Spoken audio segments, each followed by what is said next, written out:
자, 다음 문제 보겠습니다. 자, 가족 관계에 대한 이야기입니다. 다음 사례에 대한 법적 판단으로 옳은 것은, 자, 갑은 을과 혼인하여, 자, 갑과 을은 혼인하여 A를 낳고 이렇게 살던 중에 법원에서 이혼 의사 확인을 받아 이혼을 했대요. 자, 이혼을 했습니다. 그래서 A에 대한 친권과 양육권은 갑이 갖기로 했고요. 갑은 호르몬이 B와 함께 A를 키우며 살다가 10년 후 병과 지금 재혼을 했다고 합니다. 병과 재혼을 했다. 사업 실패로 경제적 어려움을 겪었다. 자, 이때 갑을 알고 지내던 부부 정과 무가 있었는데 정과 무가 A를 적법한 절차를 거쳐 입양했다. 그래서 정과 무가 있대요. 정과 무가 있는데 정과 무가 이제 A를 적법한 절차로 입양했다. 뭐 이런 이야기입니다. 자, 한번 가볼게요. 자, 갑과 을의 이혼은 법원의 이혼 판결이 확정된 때 효력이 발생한다. 이러는데 저 법원에서 이혼 의사 확인을 받아 이혼했습니다. 이건 협의 이혼이죠. 협의 이혼. 재판상 이혼이 아니라 협의 이혼입니다. 자, 그러기 때문에 이거는 이제 해당 관청에 행정관청에 신고할 때 효력이 발생하는 것입니다. 법원에서 이혼 의사 확인을 받고 행정관청에 신고한 때 효력이 발생합니다. 이혼 판결 확정된 때 효력이 발생하는 건 재판상 이혼을 말하는 것이고요.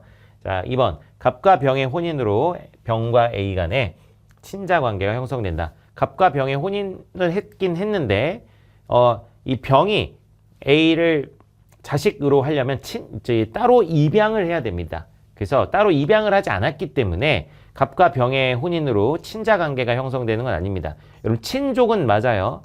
배우자의 자식이니까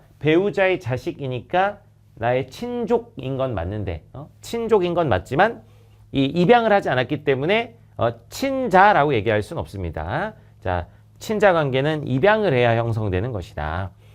자, 정과 무는 입양 후 A의 친권자가 된다 그러는데 여러분, 이 친권자라는 것은 미성년자에 대한 개념입니다. 자, 그런데 A가 원래 10세였는데 그 후에 10년이 지났죠.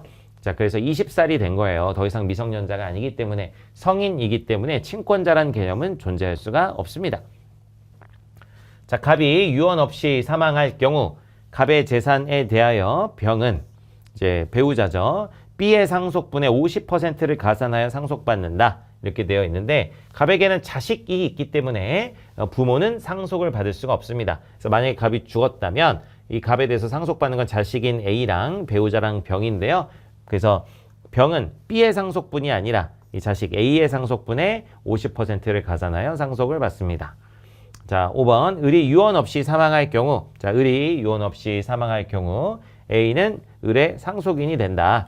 그렇죠. 을하고 A하고 뭐 관계가 끊어진 적은 없습니다. 갑하고 을하고 이혼을 해서 갑이 이제 A를 데리고 살았지만 그렇다고 해서 을이 A와 관계가 끊어졌다는 얘기는 없어요. 예를 들면 병이 A를 친양자 입양을 했다거나 정과 무가 역시 친양자 입양을 했다거나 이런 것은 알 수가 없습니다. 물론 여기 보면 정과 무는 A를 적법한 절차를 거쳐 입양하였다 이렇게 되어 있는데 요거 아까 얘기했지만 이미 성인이기 때문에 친양자 입양은 불가능하고 요거는 무슨 입양이다? 일반 입양입니다. 일반 입양.